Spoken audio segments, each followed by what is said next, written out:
Hi, I'm Jeremy Crosby. And I'm Nick Boucher. We're the hosts for the program that's all about your city, Talking Fitchburg. Every day, we pull together the news, events, and information you need to stay on top of what's happening in the city of Fitchburg. Find Talking Fitchburg on cable TV, Roku, Amazon Fire, Apple TV, and our live stream on the web. Plus, you can view all our headlines and stories on Facebook, YouTube, and our video on demand service. This is your city. Keep up with Talking Fitchburg and the issues that affect you and your neighbors. Want to know what's happening in your city? Get Notify Me messages from the City of Fitchburg. Visit fitchburgwi.gov on your computer or mobile device and select the big Notify Me button on the left. Enter your email and/or phone number, whichever is best for you to get notifications. Scroll down the list and select all the topics you're interested in to receive email or text messages about. You'll be notified every time one of your topics is updated. Sign up for Notify Me, one more way to keep up with your Fitchburg government.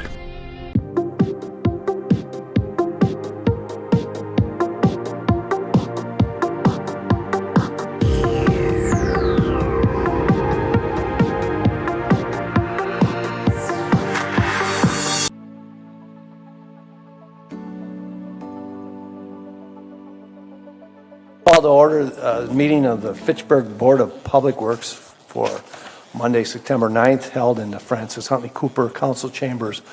We have our entire board tonight: Mr. Wilborn, Kim next to me, myself, Alder Jetzer, and Don at the end. So nice to have everyone here with us. First thing, public appearances for non-agenda items. We do not have any tonight. So we'll move on to approval of the minutes. Do we have a motion to approve the August 26th meeting minutes? We approve the minutes of August 26, 2024. Moved by Dave Wilburn, second by Alder Jetzer. Discussion, changes, updates. I have one thing. Okay, shoot. David Haight's last name was misspelled as height in the minutes. Okay. Should be H-A-I-G-H-T. Thank you for that keen eye. All right. See Tim writing, he'll make that change. Anything else? Okay. Seeing nothing else, all in favor of approval of the minutes as amended signify by saying aye. Aye. Opposed? The minutes are approved. Next, we have the report from our Director of Public Works, Mr. Tim Volker. Good evening. Quick update regarding the County Highway MM. The resurfacing has started. This project's being completed by Dane County on MM, and it's from East Clayton Road to Highway 14. The road will remain open during resurfacing, but vehicles are encouraged to use other routes. Highway 14 is the marked detour for this project, and the county anticipates to complete the resurfacing in late October. Some project updates for the City of Fitchburg. Our 2024 street resurfacing project, the contractor is still working on punch list items for the project. And then this week, Thursday, they're going to be starting the 3 additional bike paths that we change ordered into their project. Those paths are in Wildwood, South Prairie Park, Mickelson Parkway to Fish Hatchery Road, and the multi-use path along Quarry Hill Drive and Shale Road. Then also those 2 additional half-court basketball courts, one in Hillside Heights, the other in Seminole Glen. So they should wrap that up, start Thursday, and hoping to be complete by Friday.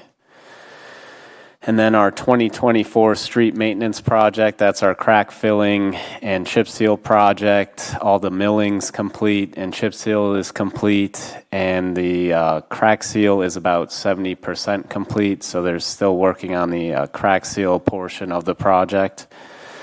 Our 2024 sidewalk replacement project, bids opened on August 28th, 2024. The apparent low bidder is Potrikis Construction, LLC, at a bid of $144,617, and that price is approximately 9% under the engineer's cost estimate. So the contract award will be coming forward through the council process. We're looking to have that referred out at the end of this month and then award the contract the first council meeting in October.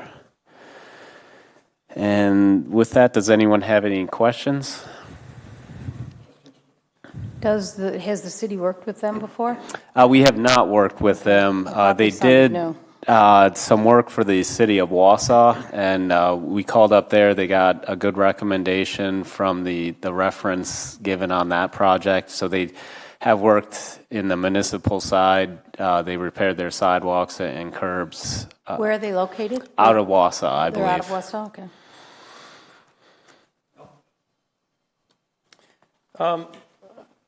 Yeah. Unrelated, does Public Works or is Parks, who cleans up litter around the city, if anybody?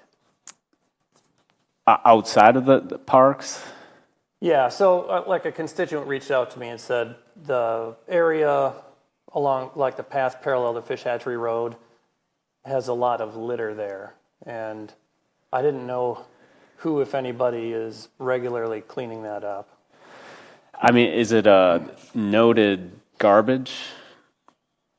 It's like the grassy areas and the water, the retention ponds between the businesses and the path. Yeah, I mean, we don't specifically do rounds, but if an area accumulates on city property, that's something Public Works can go out and pick up, or Parks, our maintenance. So where specifically was this? And I can...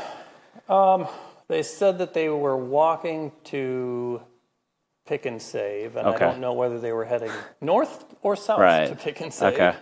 But, I guess probably start at PD and check out for the next, up to...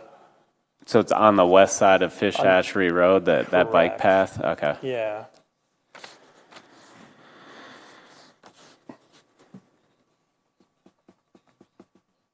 On that issue, I encourage residents, and I've done this and many of my others, keep a bag with you, and you see stuff, you can pick it up. It's not, it's your neighborhood, you live there. Don't hesitate to help keep your neighborhood clean is what I would tell people. But as long as it's safe, if they're going to wind up in the water. I don't want them in the pond. No, I don't want them in the pond. Yeah.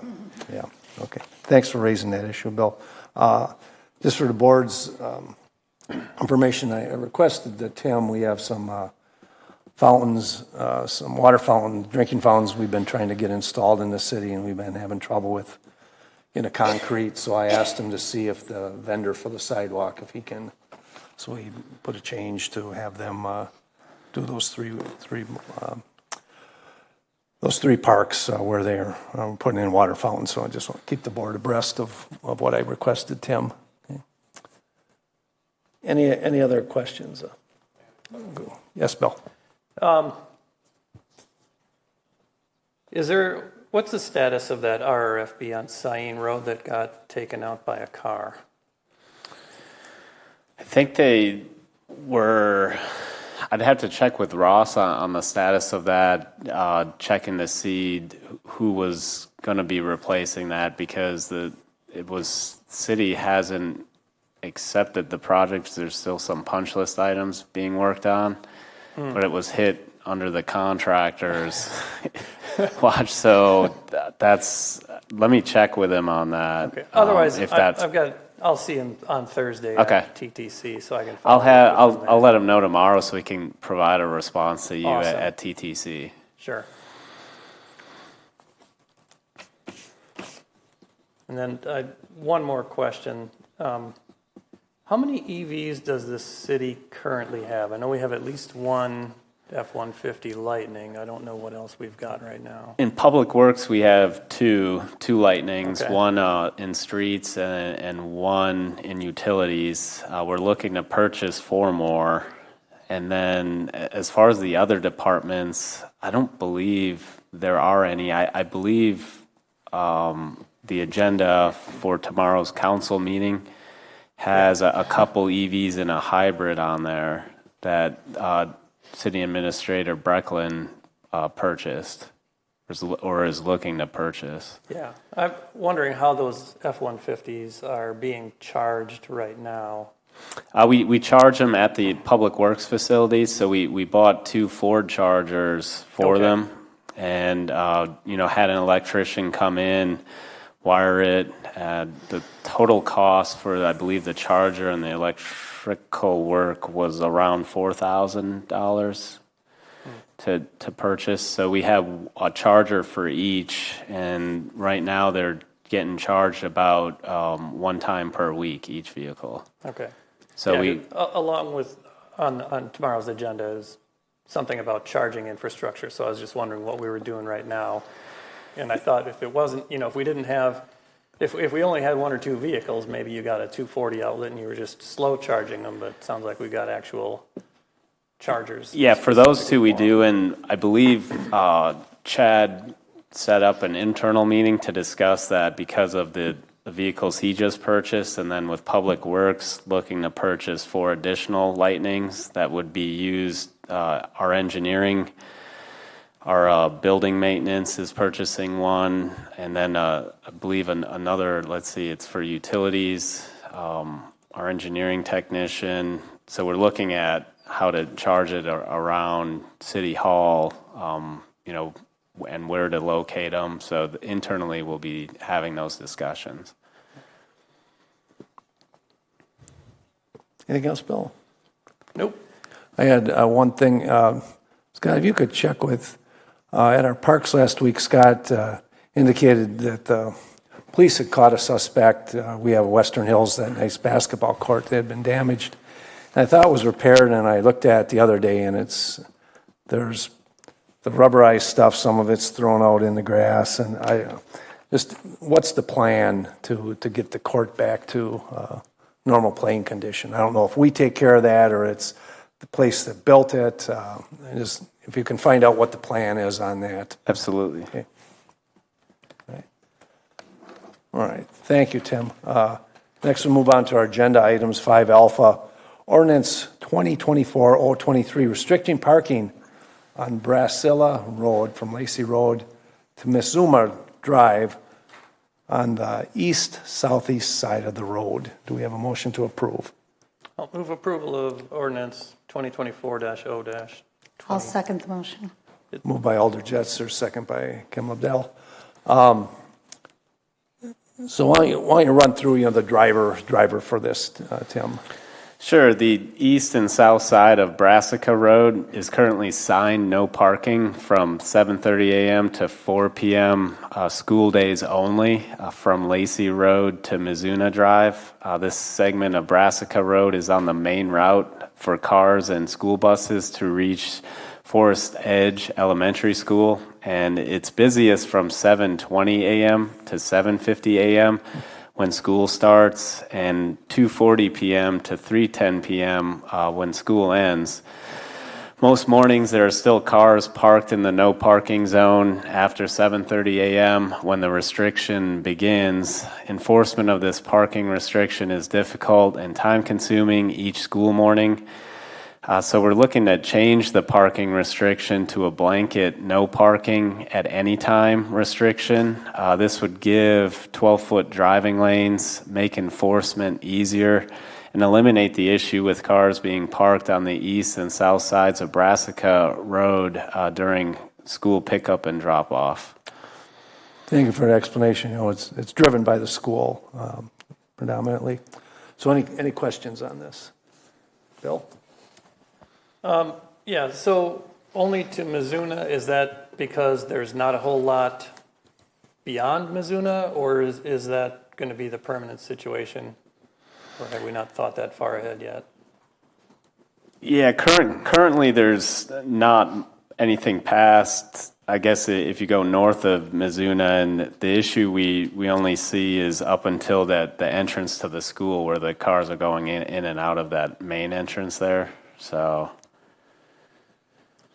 So who's currently parking there from 7:20 to 7:50? Is it parents?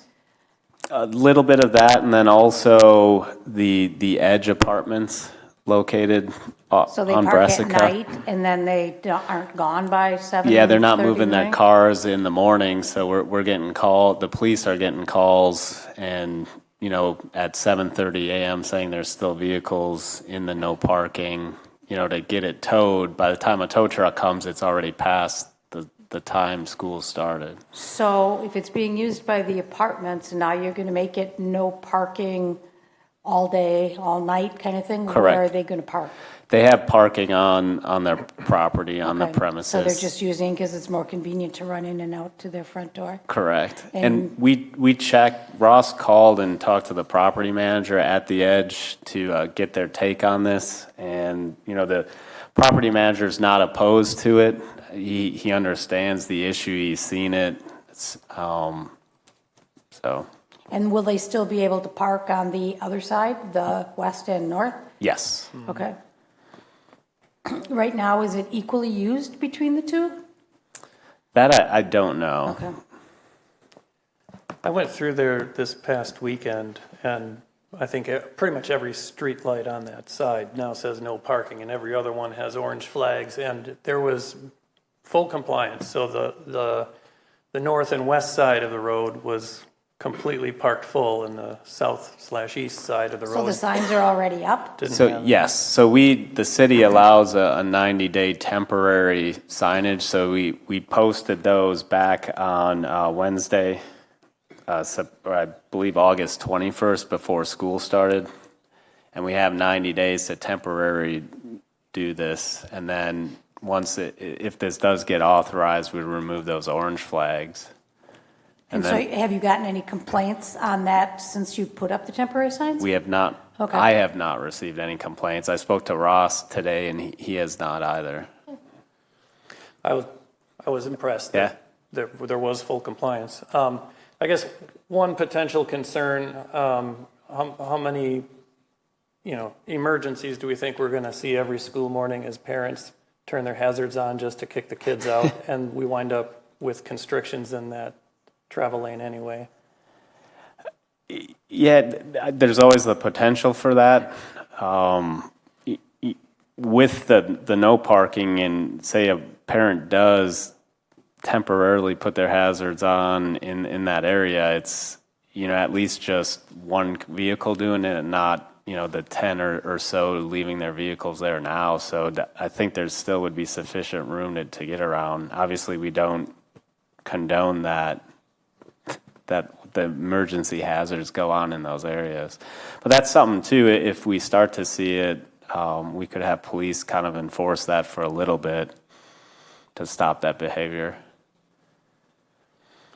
Do we know how many kids are actually being driven there? I don't know how many kids. I'm assuming that everybody in Terra Vesa, all those kids go to school there, and hopefully they all, walk because it's half a mile or less.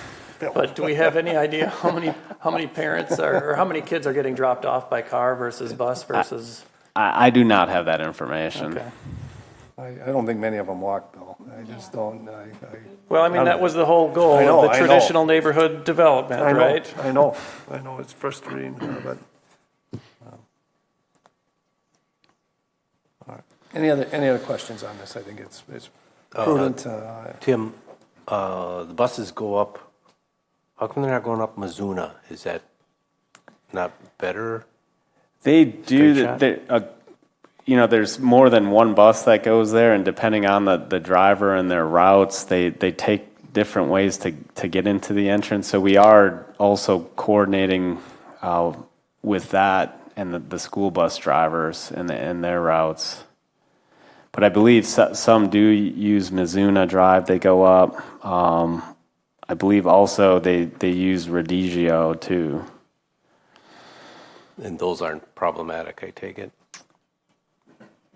No, they're not at this time. Dave, did you have something?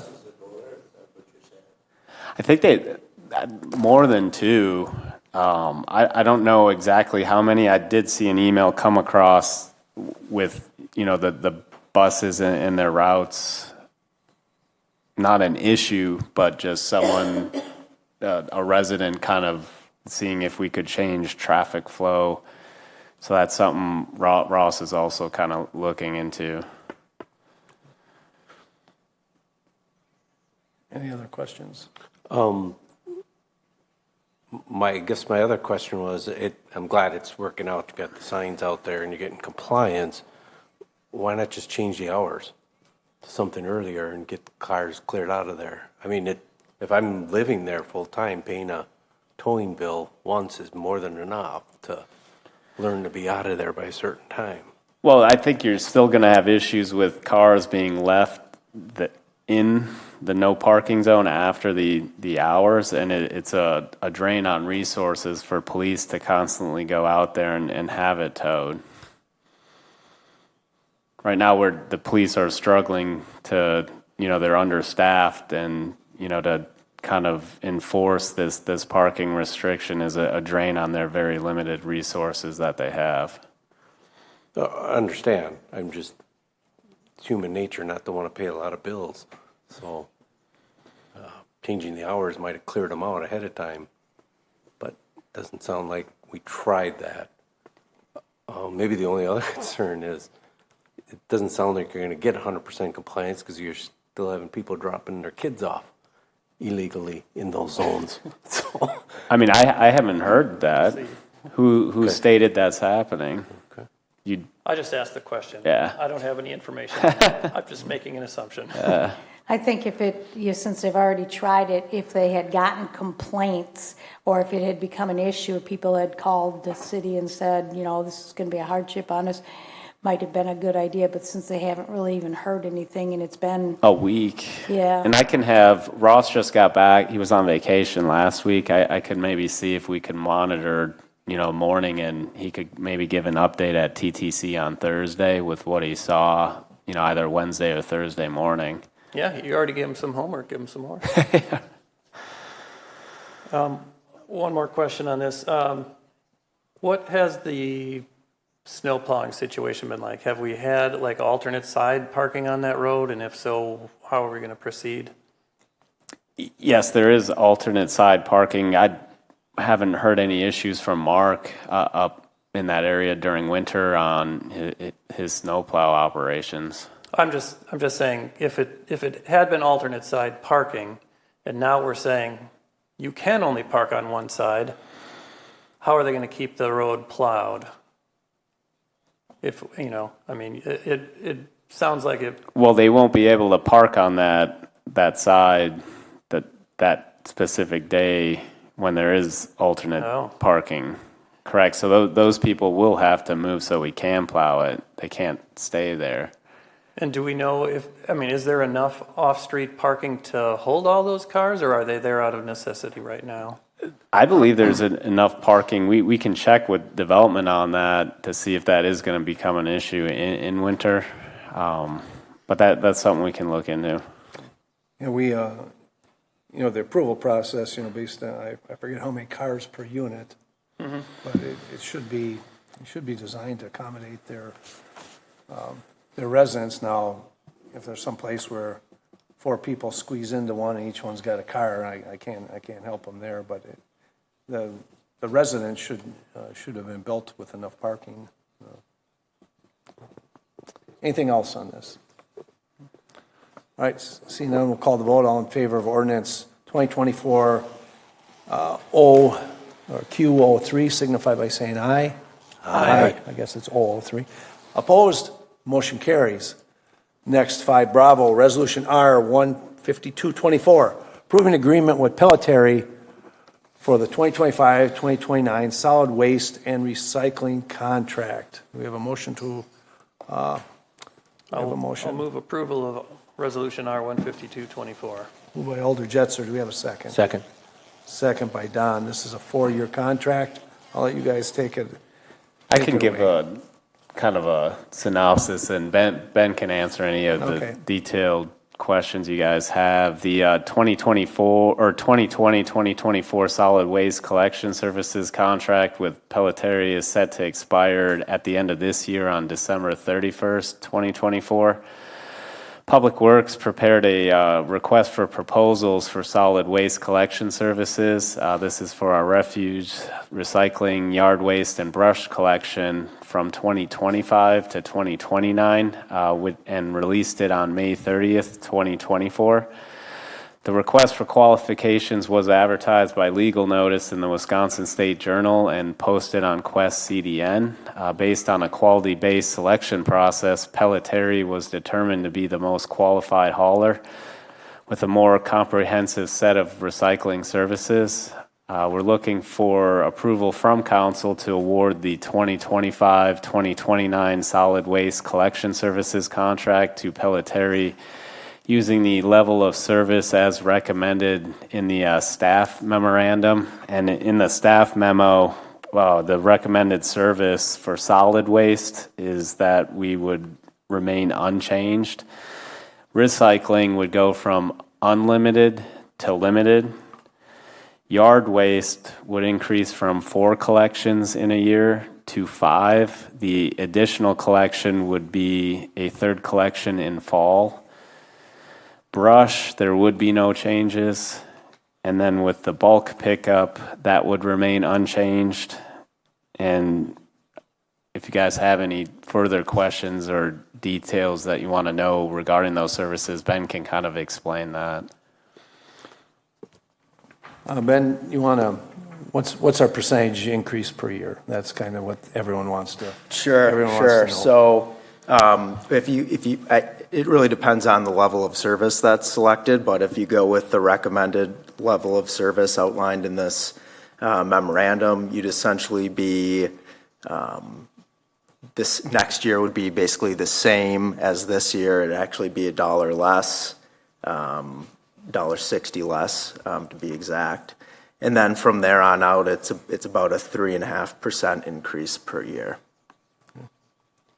What does it mean going from unlimited recycling to limited recycling? So right now, the city allows residents to place basically excess recyclables that don't fit in their cart in clear plastic bags and set them next to the cart, and those bags will get picked up for no charge.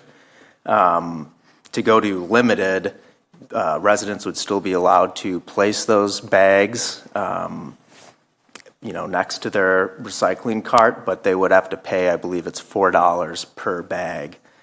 So the reason that the recommendation was to remove this, we just did some reconnaissance and got some data from Pelletieri and found that very, very few residents were utilizing this service, and many of those that were in this, I wish I had some more hard data as far as what is in these extra bags of recyclables, but anecdotally it appears to be a lot of cardboard, which people do have the ability to recycle at no cost to them at the recycling facility on Fish Hatchery.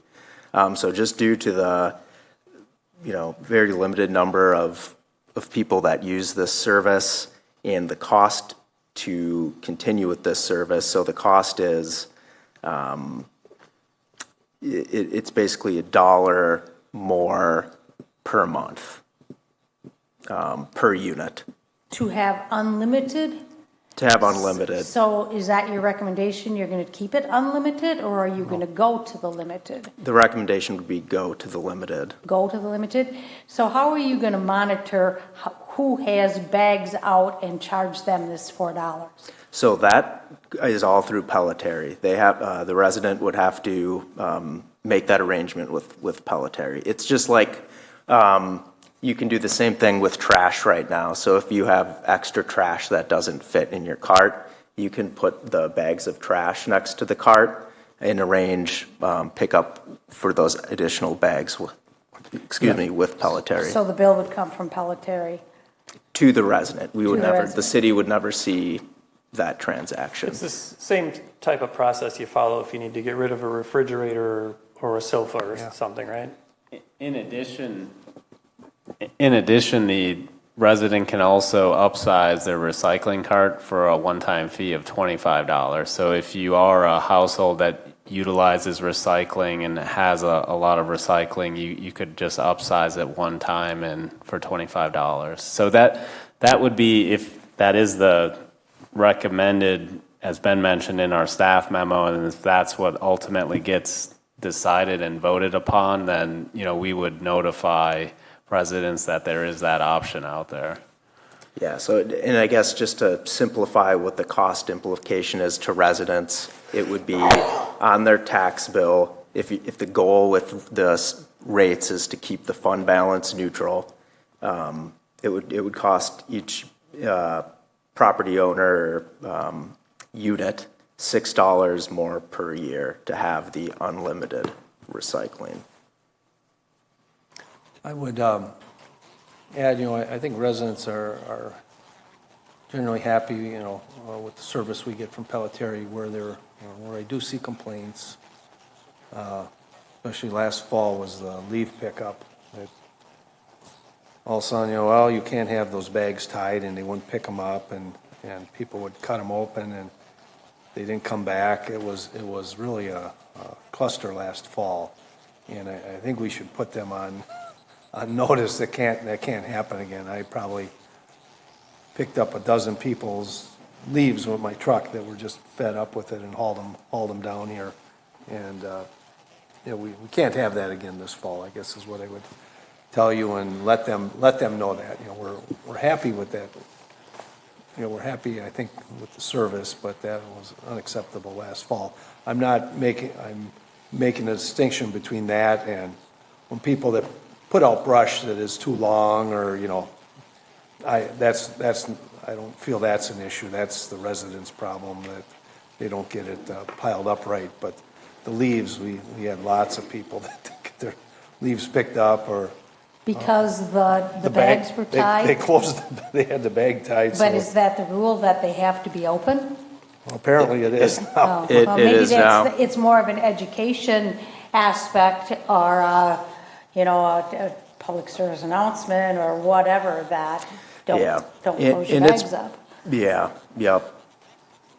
I had people, but they did open them up and they didn't come back and get them. Well, you're adding one for that in the fall, right? That would be the recommendation, and that's just it.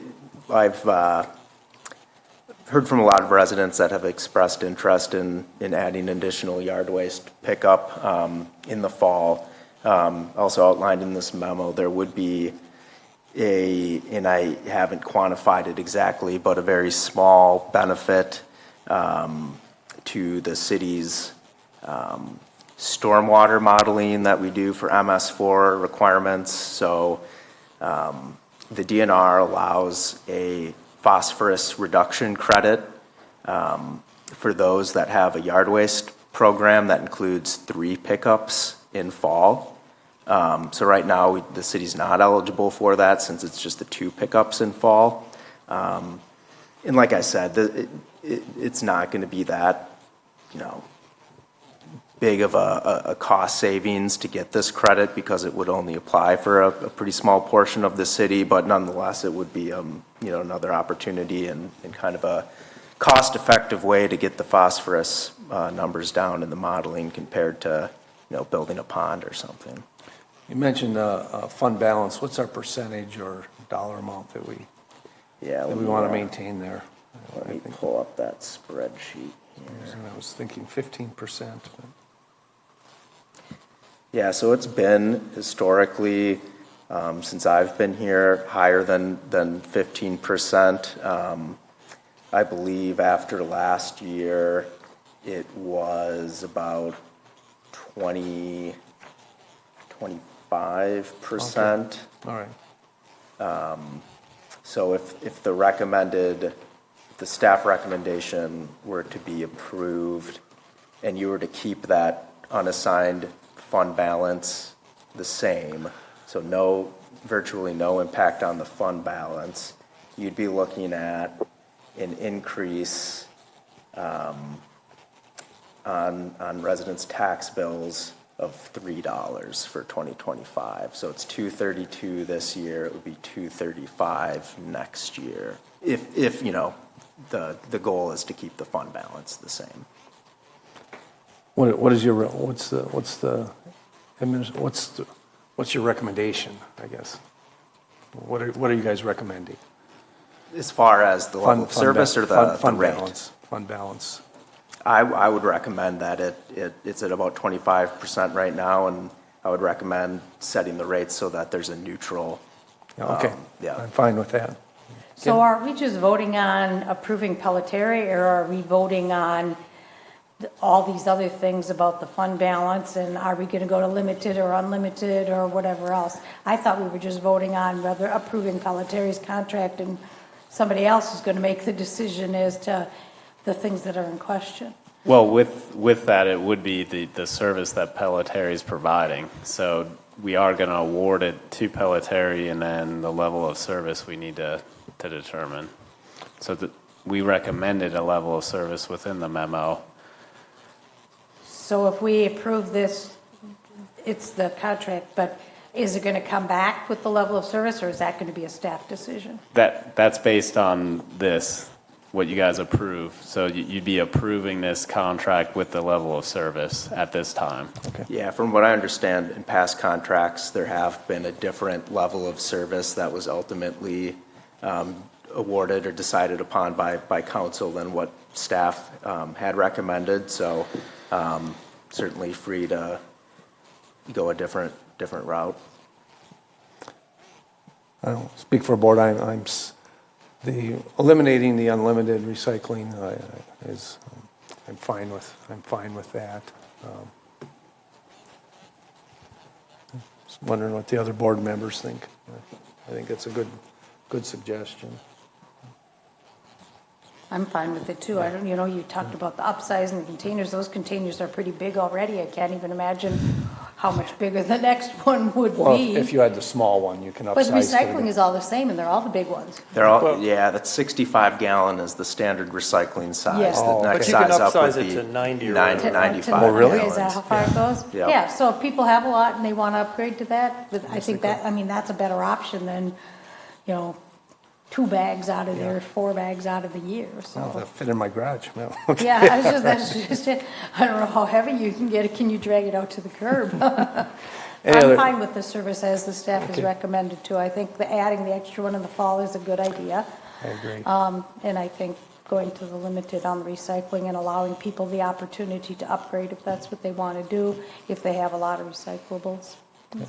Other board members, other comments? Notification to the residents of these changes, that's coming from Pelletary or you guys? Yeah, so once it has been determined and council approves a level of service, what city staff would do is send out a mailer basically. We'll include the calendar for 2025 as well as a summary of the changes. So if it was, we'll let people know, hey, there's going to be an extra yard waste collection this year, and additional bags of recycling are going to be, you can place them out at the curb, but you'll have to discuss that with Pelletary just to arrange that. So it would be a mailer from city staff to notify folks about the changes, and as well, it's also a good opportunity to get just general refuse and recycling, yard waste, brush pickup tips. Just remind folks about the requirements for placing brush and that kind of stuff. And not tying their bags. Not tying the bags. Yep. So, even if the service was the same, I think it would be a good. We did a mailer a couple of years ago. It'd be, I think, probably a good thing to do again. I was just going to ask, is this a special mailer, or do we do this every year and send everybody the schedule? So 2 years ago, we did a mailer that just outlined some recycling tips, if you will, and talked a little bit about the yard waste and brush pickup, and included the calendar. But this year, we did not send out the calendar. Just a cost thing. It seemed that people were, and I was going to see how it went. Didn't really get any comments or concerns. I think people are able to get it online or pick it up here. See what their informed neighbors are doing too. Right. See, that's kind of what I do. Same here. Bill, did you have something else? Yeah.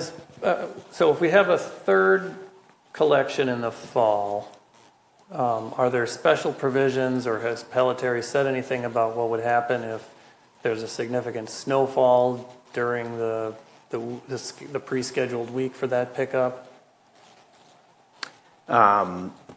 We don't. That has been an issue, even with the two collections where, it snows on the bags and they get heavy and difficult and unwieldy. That could be an issue. I think what we would try to do is, just make sure that final pickup isn't, December 1st or something, and, you can't control the weather, so. Dave, did you have anything? I was just curious as to, you want to add an extra one for the fall now? Is that what you're thinking? That was the thought, yep. I don't use it anyway. I take my own down to your drop-off site, leaves and stuff. Because I don't got to put bags out there and somebody come along, knock them over, and I got to pick them all back up again. Yeah, that's Dave. Yeah. I go in my pickup truck down there too. But all right. Any other questions? Any county, state recycling grants that could offset the change to the recycling? Well, the city applies for a grant annually through the DNR that we will continue to apply for. In the past, that has been about $105,000 annually, pretty consistently. There's no other grants that come to mind just for recycling of, your typical plastics, cans, and that in particular. But we are always on the lookout for different kind of funding opportunities as they come. Is there a performance metric to that? Because I truly believe by doing this change, you're going to have less recycling. People are going to throw it in the garbage, or it'll find its way somewhere else. So if our tonnage goes down on recycling, do we get dinged for that?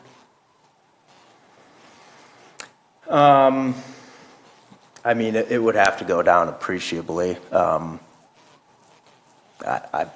couldn't imagine that.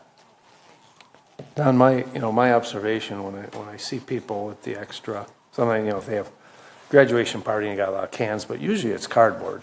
Right, and that's kind of what I was seeing is what as I well. see, and it's you don't have to have a truck. You can have a sedan, anything, to bring your cardboard down to the site here. So I don't think there'd be a big drop.